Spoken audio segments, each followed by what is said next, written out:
교회 절기력으로 보면은 오늘 주일은 성령 강림 주일입니다. 6월절 우리 주님께서 6월절 바로 다음 날 부활하신 6월절 후 50일째 되는 날이 오순절인데 2000년 전에 이 오순절 날에 성령께서 강림하신 사건이 사도행전 2장에 기록되어 있습니다.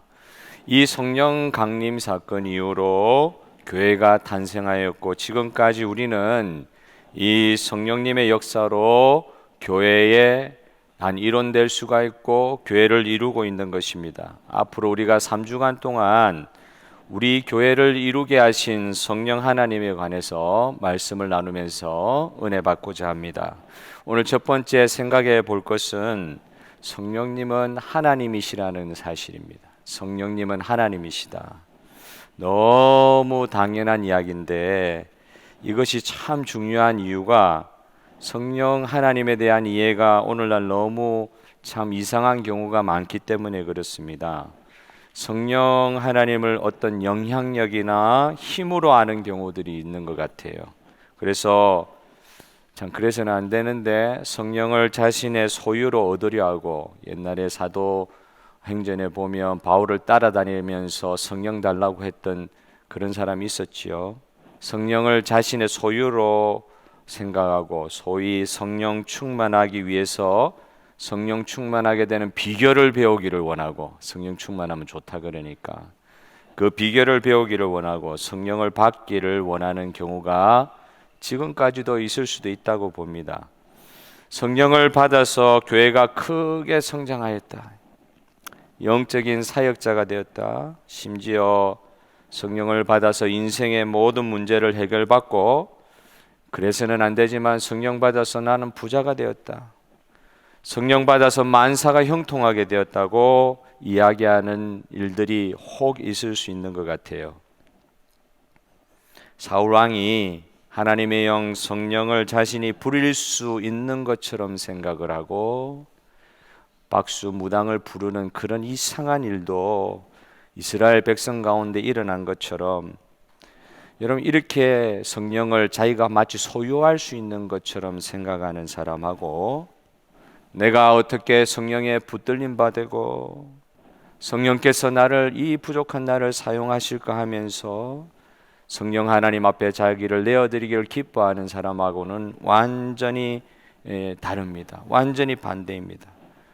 두 사람 다 성령을 구하고 성령을 기대하고는 있지만 그 삶의 태도나 마음의 중심이 완전히 다른 것입니다.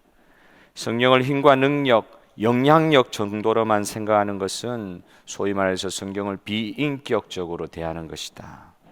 여러분 오늘 주제와 같이 성령 하나님은 인격이시고 하나님이십니다.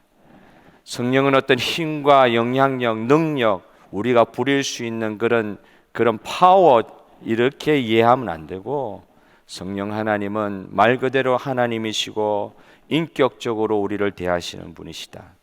성령을 하나님이라고 하는데 인격적이라 그러니까 사실 인간의 격을 인격이라 그런다면 하나님을 인격이시다 이렇게 이야기하니까 좀 이해가 안 될 수도 있지만 하나님이 천지를 창조하실 때 사람을 당신의 형상으로 만드셨기 때문에 사실은 인간은 지어질 때 하나님의 형상의 부분을 가지고 지금 존재하는 것입니다. 타락했다 할지라도 하나님의 형상의 부분들을 갖고 있어서 우리가 인격이라고 할 때 사실은 하나님 그게 죄악과 관련된 것들이 아니라고 그러면 하나님을 나타내는 부분이 있기 때문에 우리 인간의 이해 차원에서 하나님을 인격적으로 만나야 된다 이런 표현을 쓸 수가 있는 것입니다. 오늘날 우리가 교회에서 가장 많이 사용하는 말 중에 하나님을 인격적으로 만났다는 말을 사용합니다. 이 말의 뜻이 무엇입니까?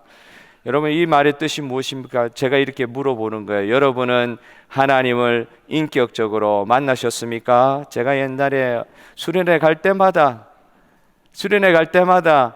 부흥사 목사님들이나 선생님들이 저에게 자꾸 물어보시는 거예요. 너는 하나님을 인격적으로 만났니? 성도님들이요, 하나님을 인격적으로 만나셨습니까? 너무 많이 들었던 질문이고 지금도 우리가 듣고 있는데 사실 이게 정확하게 개념이 서 있지 못할 수가 있어요. 보이지 않는 예수님, 지금 우리는 예수님 눈으로 볼 수가 없잖아요. 그런데 어떻게 이 예수님을 인격적으로 만난다는 말입니까? 인격적으로 만난다는 말이 도대체 무슨 말입니까? 단순히 우리가 예수님을 믿는다고 이야기하면서도 사실은 예수님 안 믿는 경우가 많거든요. 예수님을 믿는다고 입으로는 이야기를 하는데 진짜 예수님을 인격적으로 만나서 그분과 관계를 진짜로 하고 있는지 생각하면 그 부분에서 막히는 경우가 있을 수가 있습니다.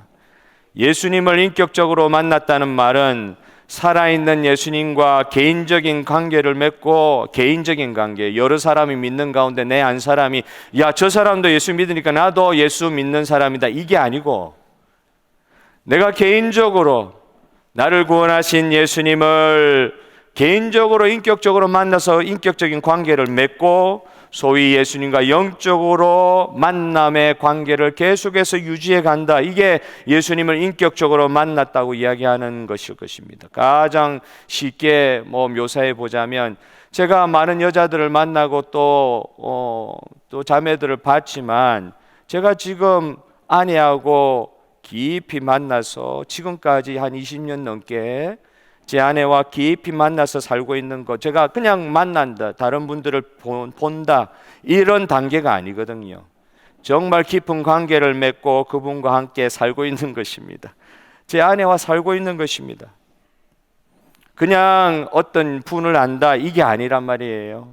깊은 관계를 맺고 제 아내와 살고 있는 이 관계가 그냥 다른 사람 내가 친하다 하는 정도의 관계하고는 좀 다르단 말이에요.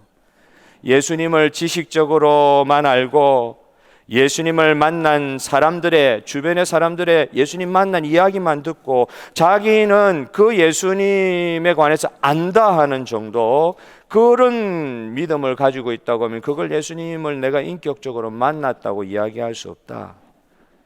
지금도 예수님은 살아계셔서 저와 여러분과 관계를 맺으시고 소통하시고 특별히 개인적인 관계를 맺고 나와 함께 관계 맺으시면서 대화하시면서 나와 함께 이 세상을 살아가시는 그분이 내가 인격적으로 만난 예수님과의 관계의 형성에 있어서 그 예수님이시다. 눈에 보이시지 않고 성경의 글자로만 예수님을 보는데도 나는 예수님과 개인적인 관계를 맺고 있다는 것이, 이게 인격적인 만남이라고 할 때 여러분 성경 말씀을 글자로 보면은 그 글자에 나와 있는 예수님에 대한 이야기를 그냥 글자로만 인식을 하면 그분과 참 개인적인 관계를 맺고 인격적으로 만난다는 말에 좀 이게 뭘까 하는 생각도 가질 수 있는데 아니에요. 하나님의 말씀을 통해서 주님과 인격적인 만남을 가질 수 있다. 이건 비상적이지 아니하고 실제적이고 글이 아니고 영혼으로 이 말씀을 통해서 주와 관계를 맺게 되는 그런 은혜를 입고 있다. 여러분 요한일서 1장 1절 3절을 한번 보십시다. 여러분 크게 한번 읽어보겠습니다. 시작. 태초부터 있는 생명의 말씀에 관하여는 우리가 들은 바요 눈으로 본 바요 자세히 보고 우리의 손으로 만진 바라. 우리가 보고 들은 바를 너희에게 전함은 너희로 우리와 사귐이 있게 하려 함이니 우리의 사귐은 아버지와 그의 아들 예수 그리스도와 더불어 누림이라. 우리의 사귐, 우리의 관계 맺음은 아버지와 그의 아들 예수 그리스도와 더불어 누림이라 할 때, 사도 요한은 예수님을 3년 동안 따라다녔던 제자잖아요. 이 사도 요한이 예수님을 같이 다니면서 그냥 예수님을 멀찍이서 쳐다본 게 아니라 가까이에서 그의 말씀을 듣고 눈으로 보고 자세히 눈으로 보면서 그를 손으로 만졌다고 이야기하잖아요. 사도 요한이 경험한 예수님은 글자에 갇혀 있는 분이 아니셨어요.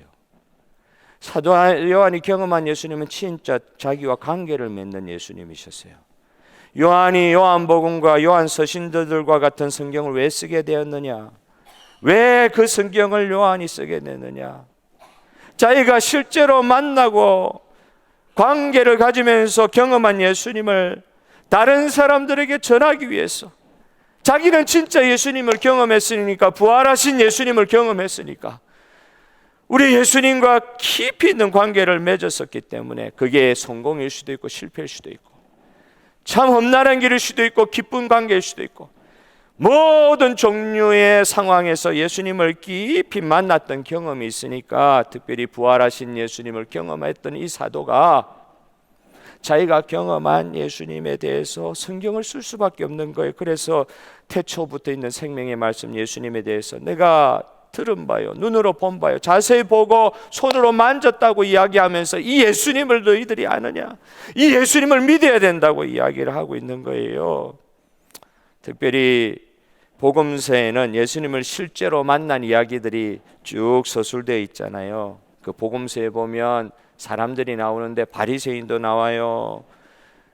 그리고 예수님에 대해서 궁금했던 부자 청년도 나옵니다. 심지어는 가룟 유다의 이야기 많이 나오지 않습니까? 이 사람들, 예수님을 만난 사람들, 사실 예수님을 만난 사람들이긴 해도 이 사람들은 절대 변하지 않았습니다.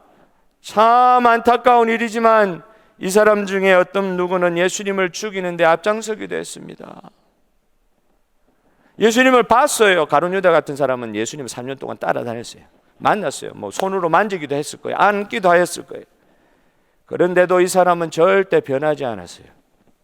오히려 예수님 죽이는데 앞장섰습니다. 그런데 예수님을 또 만난, 예수님과 깊이 교제한 사람들이 있는데 소위 이때 이 말을 쓸 수가 있는 거예요. 인격적으로 예수님을 만난 사람들.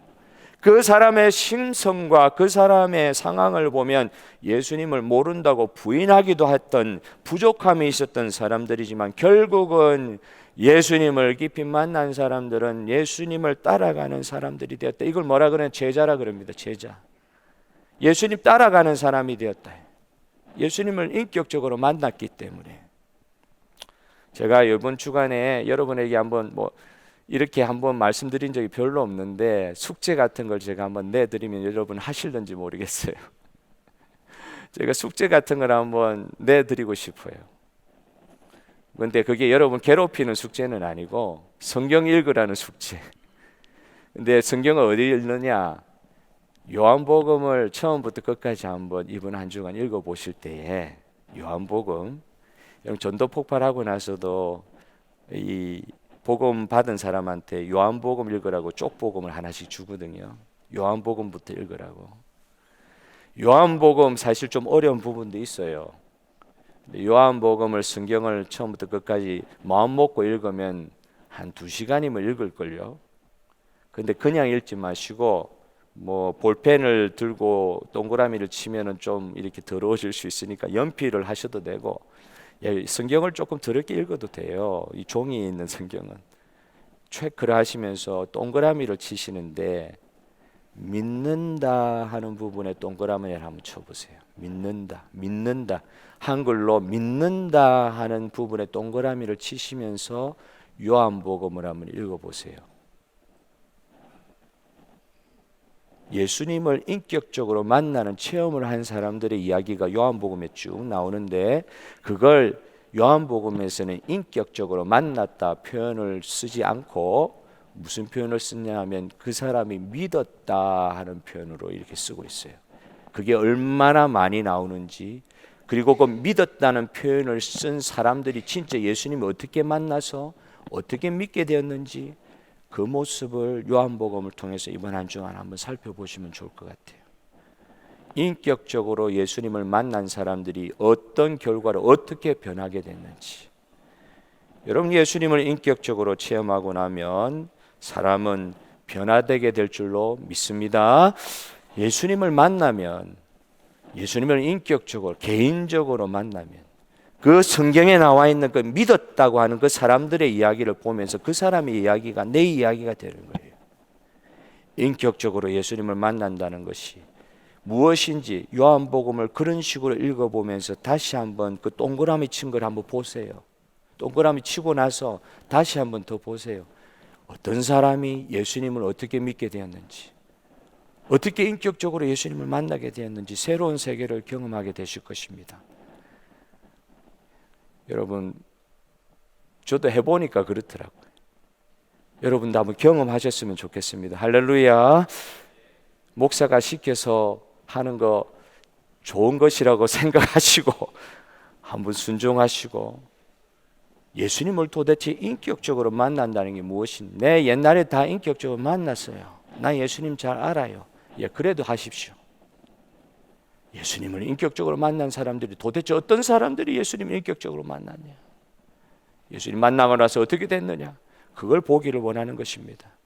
오늘 읽은 요한복음 14장 본문에서 예수님이 성령 하나님을 이 인격으로 설명을 하시는 거예요. 예수님이 승천하시기 전에, 십자가에 못 박히시고 부활하시기 전에 오실 성령님에 대해서 그 성령님을 인격으로 설명하고 계신 것이 오늘 본문입니다.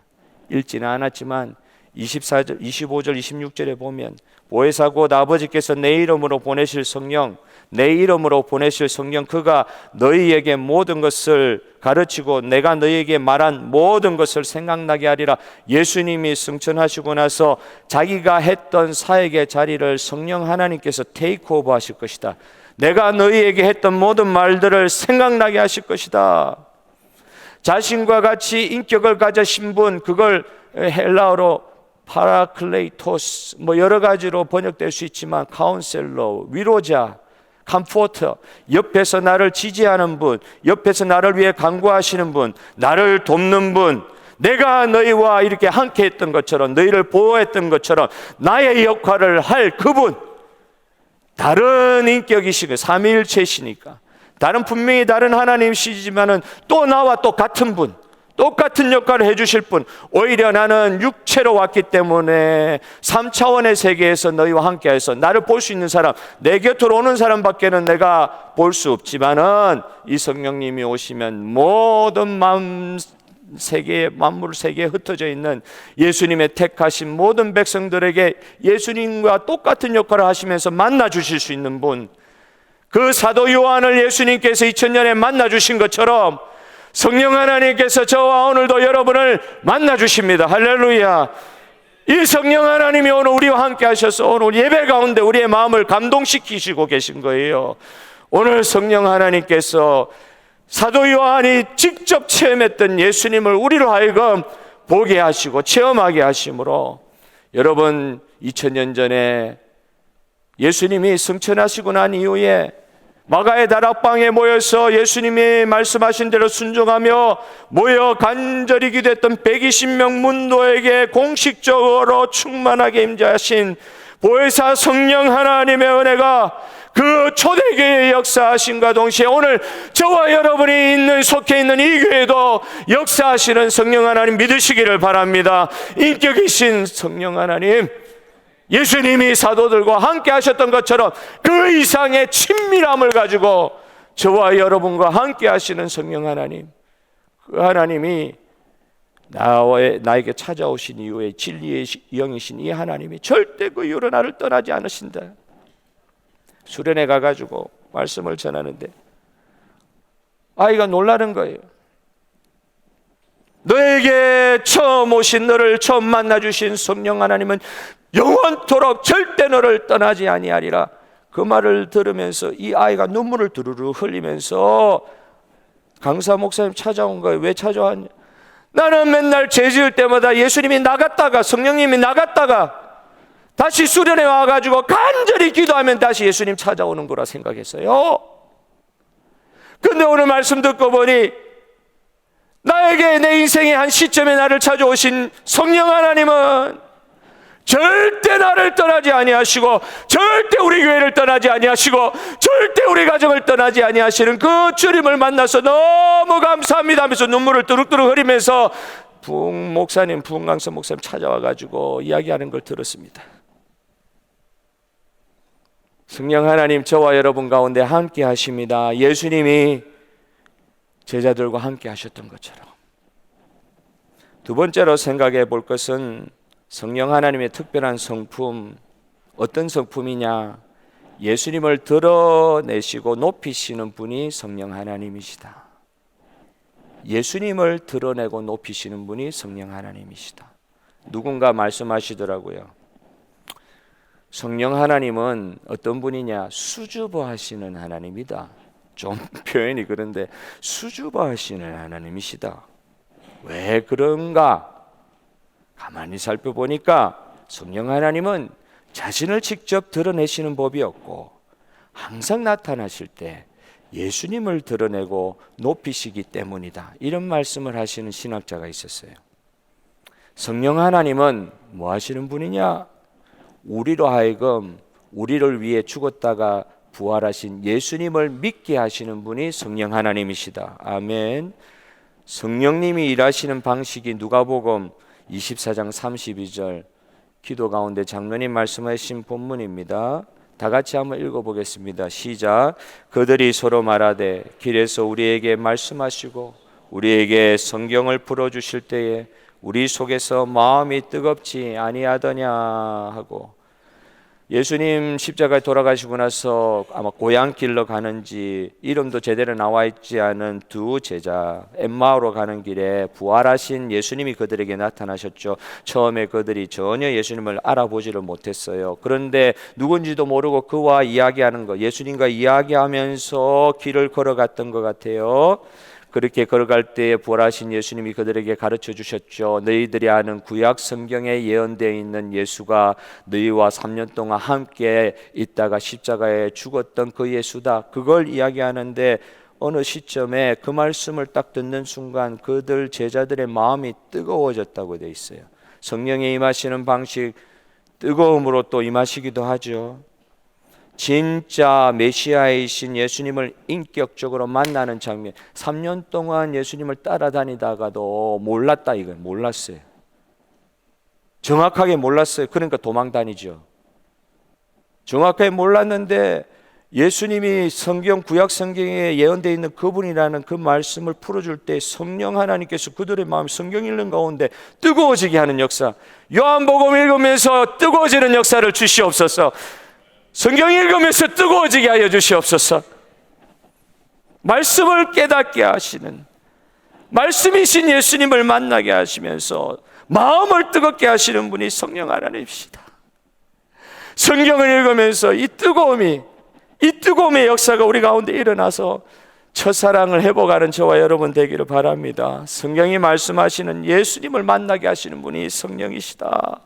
말씀을 깨닫게 하시는 거예요. 말씀을 통해서 인격이신 예수님을 깊이 만나게 하시는 거예요. 글자 읽어가지고 무슨 사람이 변하냐? 예, 성경 읽어서 사람이 변합니다. 성경을 통하여 성령을 만납니다. 예수님을 뜨겁게 만납니다. 성령 하나님은 자신이 직접 신랑이 되려 하지 않으세요. 성령 하나님 보고 신랑이라고 표현한 성경 말씀이 없어요. 예수님이 우리의 신랑이시지. 우리를 예수님께로 연결하는 중재자의 역할을 하시는 분이 성령님이시다. 우리는 성령을 체험한다고 이렇게 말했을 때, 내가 성령을 체험했다고 고백한다고 했을 때, 이건 사실 실제로는 예수님과 깊은 인격적인 교제를 누리게 되었다, 이렇게 표현해야 되는 거예요. 내가 예수님을 진짜 깊이 만나게 됐다. 성령이 이런 분이란 말이에요. 자신이 파워를 가지고 있으시면서 세상을 창조하시는 능력을 가지고 계심에도 불구하고 성령 하나님께서는 예수님께 그렇게 하셨어요. 자기가 직접 나서서 신랑 역할을 하지 아니하시고 예수님을 높이는 일, 예수님을 드러내는 일을 성령께서 하셨어요. 심지어 성령 하나님이 예수님께 그렇게 하셨듯이 우리에게도 이렇게 예수님께 약하게 보이신 것처럼 우리에게도 약하신 분이 성령 하나님입니다. 성령은요, 여러분 경험하시잖아요. 내가 하루아침에 뜨겁게 수련회 때 주님 그 밤에 만나서 성령 세례 체험 받고 완전히 변화되었습니다. 예, 완전히 변화될 수도 있습니다만 우리의 일생을 한번 돌아보십시오. 예수 믿고 나서 우리의 지나왔던 세월들을 돌아보십시오. 성령이 보통 어떻게 우리 가운데 역사하십니까? 우리가 하루아침에 천사가 되지 않지 않습니까? 하루아침에 우리를 바꾸어 놓지는 않으시더라고요. 완고한 옛 자아가요, 그렇게 하루아침에 변하지 않습니다. 우리 안에 있는 완고한 옛 자, 죄악으로 오염된 우리의 자, 옛 자, 이걸 새로운 자, 예수님 안에서 새로운 자라 이야기하지 않아요. 우리의 옛 자아는 하루아침에 잘 변하지 않습니다. 이 말은 무슨 말인가 하니, 예수님은 지금 우리 안에 와 계십니다. 할렐루야. 이거 믿으셔야 돼요. 내 죄 짓는데도 예수님 나갔다 들어오시는 거 아니냐고. 내가 회개를 합당하게 하면 그때 조금 깨끗해지면 청소해놓고 나면 그때 들어오시는 거 아니냐고. 성경 그렇게 이야기하지 않으셔요. 성령 하나님은 우리 안에 계십니다. 지금도 우리가 옛 본성, 이 더러운 죄악의 본성에서 벗어나지 못하는 가운데서도 성령 하나님 우리 안에 들어와 계십니다. 그러나 이 말은 무슨 말인가 하니 성령이 우리 안에서 얼마나 고난을 받으시는지 모른다. 성령 하나님 고난 받으신다 표현을 들어보셨어요? 예수님이 우리를 위해 고난 받으시 십자가의 고난을 받으셨듯이 성령 하나님께서도 오래 참으시며 우리 안에서 탄식하면서 우리를 떠나지 아니하시고 우리를 통하여 펼쳐지는 이 죄악의 옛 자의 완고한 본성으로 말미암아 성령을 근심하게 하고 탄식하게 하는 그 고난 받으시는 가운데서도 주님은 우리를 떠나지 않고 고난 받으시면서 우리 안에 함께 하고 계신다.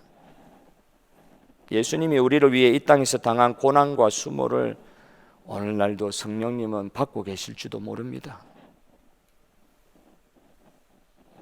예수님이 십자가에 당하신 고난을, 그 수모를 성령 하나님 우리 안에 계시면서 그거 지금 당하고 계신지도 모르겠어요.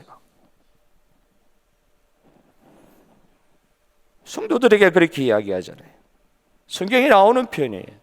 모든 겸손과 눈물, 오래 참음으로 사도들 보고, 사도들의 제자들을 보고, 교회 어렵지?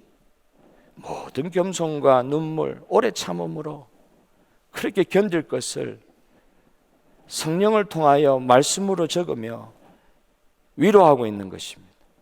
사실은 그게 우리가 할 게 아니라 우리가 하는 것처럼 보이지만 우리 안에 있는 성령님이 그러신다. 얼마나 겸손하고 약하신지. 우리를 강제적으로 로봇처럼 확 바꾸지 않으세요. 당신 원하는 대로 확 하지 않으세요. 그러지 않으셔도 될 분이 겸손으로 눈물을 속에서 흘리시면서 탄식하시면서 근심하시면서 오래 참으시며 우리를 끝까지 보고 계시고, 성령이 어떻게 죄와 함께 하실 수가 있어요? 우리는 성령이 거하시는 주의 성전이라 그랬는데 어떻게 성령이 죄와 함께 하실 수가 있어요? 그런데 우리는 오늘도 죄에 노출되어 있잖아요. 그걸 참으시고 계신데, 우리가 성령을 체험하면 어떤 일이 생깁니까? 성령을 체험한 때 우리에게 어떤 일이 생깁니까? 우리의 옛 자아의 죽음을 체험하게 된다. 내 하고 싶은 대로 하는 게 아니라 예수님이 원하는 새로운 자아에 가까이 가려고 하는 성령의 은혜를 받은 자들로 변화되어더라. 성령의 능력을 누린다고 했을 때 사실 그거는 십자가의 죽음을 통과하는 일과 같은 일이더라. 성령의 은혜로 말미암아 성령의 오래 참으심으로 우리의 구원이 성령으로 말미암아 이루어지는 줄 믿습니다. 우리를 다루실 때 거칠고 두렵게 다루지 아니하시고, 그래도 탄식하시면서도 자기 할 말 한마디도 안 하시고, 도대체 하나님 살아계시냐고, 내가 이렇게 뻔뻔하게 일하고 있는데 하나님 나를 안 건드리시냐고, 그러고 보니까 안 계신 것 같다고. 얼마나 우리가 거친데도 불구하고 성령 하나님은 거칠게 우리에게 다루지 않으세요. 우리가 얼마나 막 나가는데도 성령 하나님은 부드럽고 말 그대로 인격적으로 무한하신 온유하심으로 저와 여러분을 다루시고 계시고 우리의 구원을 이루어가고 계신 분이 성령 하나님이시다. 이 성령 하나님 앞에 나의 심령을 토하는 이번 한 주간 되시기를 주의 이름으로 축복합니다. 마지막으로 성령은 우리 안에서 권능을 행하신다고 그러셨어요. 권능이 무엇입니까? 한마디로 간단하게 설명하면 부활의 능력을 의미합니다. 주님께서 권능이라고 이야기할 때 이거 부활의 능력이더라. 부활이 무엇입니까? 죽었다가 다시 살아나는 능력이다. 에베소 1장 20절에 그의 능력이 그리스도 안에서 역사하사, 그의 능력이, 하나님의 능력이 성령으로 말미암아 그리스도 안에서 역사하사 죽은 자들 가운데서 다시 살리시고 하늘에서 자기의 오른편에 앉히신다 하셨습니다. 예수님이 부활하셨듯이 죽은 것과 같은, 지금 살았다 하지만 사실은 주님 보시는 관점에서는 죽음에 방불하는 삶을 살아가고 있는 인생들, 지금 나는 살았다, 세상을 즐기면서 산다, 그렇게 이야기하자면 주님이 보시는 관점에서는 죽은 것과 같은 삶을 살아가고 있는 사람들을 살리시고 변화시키시는 능력이 성령 하나님께 있습니다. 여러분, 사람이 변하는 게 기적이잖아요. 기적이 딴 게 아니라 사람이 예수님을 닮아가는 변화를 겪는 게 기적입니다. 할렐루야. 이게 기적인 것 같아요. 저 사람 저럴 수가 없는데 예수님을 닮아가요. 저 사람 저 성격에 저럴 수가 없는데 예수님을 닮아가요. 이게 기적이에요. 눈에 보이지 않는데 예수님께 순종을 해요. 사람을 무서워하지 않고 하나님을 눈에 보지도 못하는데 하나님의 말씀에 순종을 하려고 그래요. 이게 기적이에요. 세상이 줄 수 없는 것을 주시는 것이 성령이 하시는 일입니다. 사람을 변화시키시는 거예요. 성령의 권능은 구원받기 전에 옛 사람이 원하는 것을 얻기 위해서 존재하는 힘이 성령의 능력이 아니고 성령의 권능이 아니에요. 옛 사람을 죽이시고 새로운 사람으로 부활시키시는 것이 성령의 권능입니다. 성령의 권능은 그리스도 안에 새로운 사람으로 우리를 만들어 가시는 것이 성령의 권능입니다. 성령의 권능은 우리가 무엇인가를 할 수 있는 사람으로 만들어 가시는 것이 아니라 예수님을 죽게 하셨다가 부활시키시는 하나님만 의존하게 하신다. 고린도후서 1장에 나오는 것처럼 어떻게 이렇게 우리를 사형 선고받는 것처럼 몰아붙이실 수가 있느냐? 왜 그렇게 하시느냐? 죽었다가 부활하시는 우리 주 예수 그리스도만 의지하고 의존하게 하려 하심이라. 할렐루야. 하나님만 의존하게 하신단 말이에요. 내가 내 힘으로 내 능력으로 이 세상 살아가는 거 다 실패하게 하시는 거, 그거는 실패를 경험하게 하시려는 뜻이 아니라 너 힘으로 안 되지, 내 힘으로 안 되지, 오직 성령으로 가능한 세계를 열어가시는 하나님의 권능이 임하는 순간인 줄 믿으시기를 바랍니다. 내가 약하고 그때에 강함이니라. 할렐루야. 부활의 능력이신 성령님을 의존할 때에 정말 다 실패한 가운데 성령을 체험하는 거예요. 성령이 언제 충만하게 역사하시느냐? 보통 우리는 십자가를 건너뛰고 오순절로 가려고 그런다고요. 아무 준비 없이 회개하지도 않습니다. 내 안에 있는 죄의 본성을 주님 앞에서 다루지 않습니다. 내어놓지를 않습니다. 그러면서 능력 달라고 그럽니다. 알고 보면 그 능력도 옛자의 욕구를 채우려고 하는 숨어있는 어둠에 감추어진 자기의 욕망을 채우려 하는 일일 수도 있는데, 그 능력 받아서 뭐 하려고 그럽니까? 나의 옛자가 십자가에 넘겨지는 체험을 통해서만 성령 충만의 은혜가 임할 줄로 믿습니다. 평양대부흥이 그랬고, 오순절 마가다락방을 보십시오. 다 실패한 인간들, 예수님을 3번이나 부인한 인간, 가룟 유다는 회개하지 않고 그냥 그 길로 가버렸어요. 그러고 보니 택자가 아니었어요. 그러나 베드로 같은 사람은 가룟 유다보다 더 못한 짓을 해도 다 도망간 사람들, 여자분들은 사실은 도망 안 가고 남아 있었죠. 그렇지만 여자분들 제가 편들라고 그런 건 아니고, 할렐루야. 그런데 어쨌든 누구 하나 로마 군병의 칼끝 안에서 내가 대신 죽겠다고 누가 말할 수가 있었나요? 어떤 면에서 다 예수님 부인할 수밖에 없었죠. 무서웠고 두려워가지고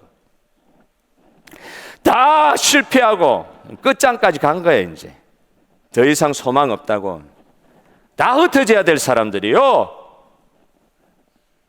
다 흩어지고 없어져야 될 사람들이요. 그런 사람들이 예수님 부활하실 때, 그리고 승천하실 때 남아서 내가 약속한 것을 기다리라, 뭔지도 모르고 기다린 거 아니에요. 그러면서 기도할 때 무슨 기도했겠어요? 내가 예수님 배반했던 생각 안 했겠어요? 내가 예수님 부인했던 생각 안 하겠어요? 완전히 내 죄로 말미암아 실패해가지고 완전히 바닥까지 내려가서 더 이상 희망이 없다고 하는 사람들이 구주 되시는 주님은 눈에 안 보인단 말이에요. 이제는 눈에 보일 때도 배반하는데 이제 없어져 버리셨는데, 올라가 버리셨는데 어떻게 그분 중심으로 모일 수가 있어요? 그런 사람들이 모여가 뭐 했겠냐 말이에요. 회개기도 안 했겠습니까? 정말 아무것도 기대할 수 없는 중에 있는 사람들이 약속하신 거 그거 기다리면서 기도만 한 거 아니겠습니까?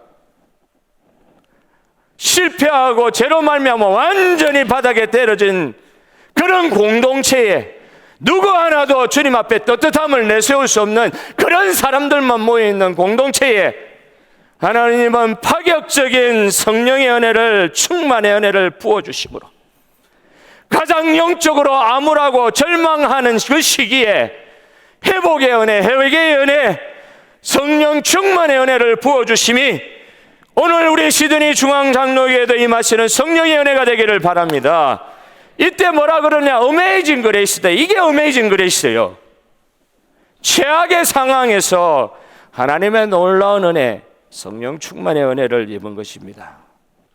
회개 가운데 성령님이 그러하시듯 겸손 가운데 내가 할 수 있는 게 아무것도 없고 주님 한다고 했는데, 주님을 위해서 뭔가 하려고 했는데 오히려 더 어그러지고 모든 게 다 실패로 돌아가고, 내가 자정성 우정성 해가지고 주님 역사 한번 이루어 드리려고 했는데 다 실패로 무너지고, 그 자리에 성령 하나님이 파격적으로 임재하시는 것입니다. 우리가 할 일은 무엇입니까? 내가 성령을 부리려고 하면 안 됩니다. 인격적인 성령 하나님을 말씀을 통해서, 기도를 통해서 매일 만나시는 주의 백성 되시기를 바랍니다. 지금도 예수님만 십자가에서 고난 받으신 게 아니고요, 지금도 우리 안에서 고난 받으시고 탄식하시는 주님의 음성 듣는 이 한 주간 됐으면 좋겠습니다. 말씀을 읽으면서 주님을 만나 변화됐던 사람들의 모습을 보며 인격적으로 다시 예수님을 체험하는 한 주간 되었으면 좋겠어요. 실패한 자리에서 회개함으로, 나는 회개할 거 없는데요, 눈물도 안 나옵니다. 이제는 오순절에 임하셨던 성령 충만의 은혜, 예수 그리스도의 십자가를 통과하여 임하시는 성령 하나님의 은혜, 파격적이고 놀라운 은혜, 그 은혜를 이번 한 주간 말씀 읽으시면서, 기도하시면서, 기도의 자리에 모이시면서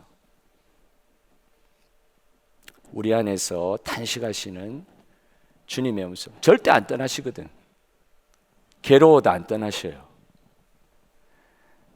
문제 해결하는 방법 쉽잖아요. 보기 싫은 사람 안 보면 되고, 문제에서 조금 떨어져 나와 있으면 되고, 그럼 쉽게 해결되잖아요. 근데 성령님은 안 그러시는 거예요. 그러실 수가 없는 거예요. 성품상 못 떠나세요, 우리를. 그러면서도 우리가 울지 않으니까 성령 하나님은 우리 안에 계시면서 처절히 우시는 거지. 성령 충만의 은혜를 기대하며, 주님을 기대하며 말씀 보고 기도하는 이번 한 주간 되기를, 한 주간 되시기를 주님의 이름으로 축복합니다.